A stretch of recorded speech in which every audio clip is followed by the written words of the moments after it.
Sir, आपका जो गायत्री चेतना केंद्र दतिया में जो आप ये संस्था बनाने जा रहे हो, इसका मुख्य उद्देश्य क्या है? आप अपने बारे में बताइए। मेरा नाम गोपाल सिंह ठाकुर, जिला समन्वयक, गायत्री परिवार दतिया। आज जिला दतिया में एक गायत्री चेतना केंद्र खोला जा रहा है, जो वेद माता गायत्री ट्रस्ट शांति कुंज हरिद्वार के माध्यम से संचालित किया जाएगा। वेद माता गायत्री ट्रस्ट का मुख्य उद्देश्य है मनुष्य में देवत्व का उदय तो धरती पर स्वर्ग का अवतरण। मनुष्य के अंदर यदि मानवता आ जाए, मनुष्य के अंदर श्रेष्ठ विचार आ जाए, तो यह धरती स्वर्ग बन जाएगा। हमारा परिवार के अंदर जो विघटन हो रहा है वह स्वर्ग रूप में बदलता चला जाएगा।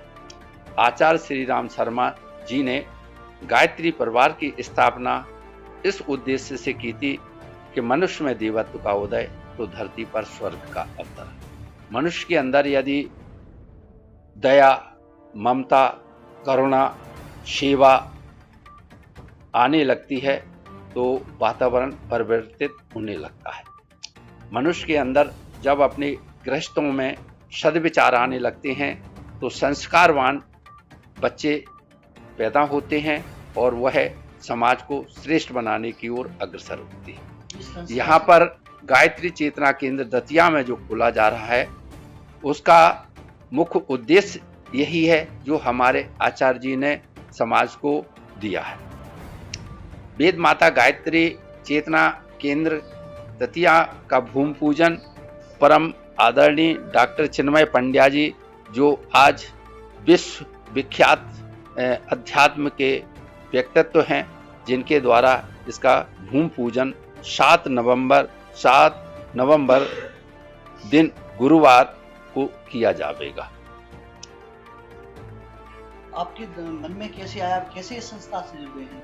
हाँ, मैं एक बार आचार्य श्री राम शर्मा जी की अखंड ज्योति का स्वाध्याय कर रहा था, तो उसमें देखा कि समाज के अंदर जो चीजें होती हैं उसके अंदर कई प्रकार की भ्रांतियां होती हैं। तो मैं एक लेख पढ़ रहा था, उसमें तथ्य, तर्क, प्रमाण और विज्ञान।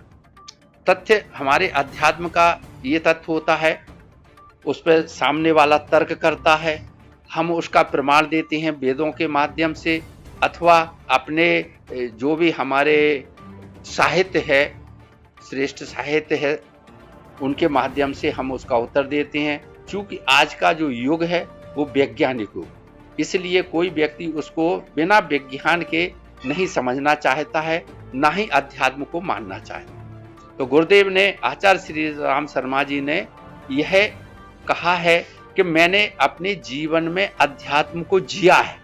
यदि किसी को अध्यात्म के बारे में जानकारी चाहिए तो मेरे से ये जीवन के बारे में जानकारी करें और देखें कि अध्यात्म का क्या प्रभाव पड़ता है। मेरी जो संपत्ति थी मैंने समाज को दान दे दी। अपने गांव में एक इंटर कॉलेज, कन्या इंटर कॉलेज खोला, शक्तिपीठ बनाई। उसके बाद फिर जब विस्तार हुआ तो मथुरा में गायत्री तपोभूमि का निर्माण किया। जब वो छोटी स्थान पड़ने लगा तो फिर शांति कुंज हरिद्वार में उन्होंने अपना मुख्य केंद्र बिंदु बनाया।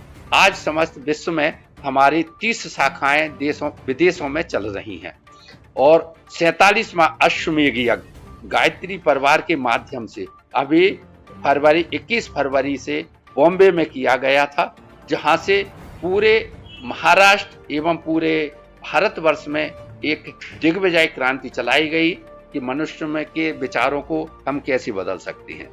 उसके लिए डॉक्टर चिन्मय पंडा जी के माध्यम से यहाँ पर एक गायत्री चेतना केंद्र जो खोला जा रहा है, उसका मुख्य उद्देश्य है कि हम अपने क्षेत्र के अंदर विकृत मानवता की, जो मनुष्य के अंदर विकृतियां आ गई हैं, विचारों में विकृतियां आ गई हैं, उसको हम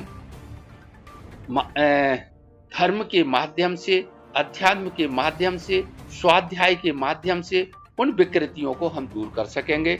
मनुष्य के अंदर तभी श्रेष्ठ विचार धारण करने की धारणा आ सकती है। ये आपका जो संस्था का भूमि पूजन है ये किस तारीख में यहाँ किया जा रहा है? हाँ, यहाँ पर जैसा कि मैंने बताया 7 नवंबर 2024 दिन गुरुवार दोपहर को 12 बजे किया जाएगा, जिसमें हमने यहाँ से 5 जिले जो हमारे दतिया जिले के आसपास के हैं वहाँ से लिया है, और 37 तहसीलों में जहाँ केंद्र हमारे गायत्री परिवार के चल रहे हैं वहाँ तक हमारा प्रचार प्रसार के माध्यम से हम लोक कल्याण के कार्य के लिए यहाँ पर ये भूमि पूजन का कार्यक्रम हमारे मुख्य ट्रस्टी वो इसका पूरा प्रतिनिधित्व कर रहे हैं। उनकी देखरेख में ये गायत्री परिवार यहाँ काफ़ी एक अच्छी प्रगति कर रहा है, जिसकी अभी यहाँ होटल रतन पैलेस में मीटिंग की गई थी, जिसमें ये निश्चित किया गया है कि पूरे क्षेत्र में हम मनुष्य के अंदर अच्छी श्रेष्ठ भावनाओं को जागृत करने के लिए चेतना केंद्र बनाया जा रहा है, जहां से कि मनुष्य अपनी स्वाध्याय कर सकता है। वहां पर साहित्य का कार्यक्रम चलेगा, वहां से लघु उद्योग जो छोटे छोटे लोग अपने गांव में उद्योग खोलना चाहते हैं, जैसा कि हमारी शांत कुंज में उद्योग चल रहा है, डेयरिंग चल रहा है, पेपर्स का वो चल रहे हैं, तो इस तरह से छोटे लघु उद्देश्य यहाँ पर कार्यान्वित किए जाएंगे, जिससे कि लोग अपना स्वतः अपना उद्योग चला सकें। ये थे हमारे साथ, इन्होंने बताया कि किस तरह गायत्री चेतना केंद्र दतिया में शुरुआत कर रहे हैं। आप देख रहे थे हाई न्यूज राहुल शर्मा के साथ। नमस्कार।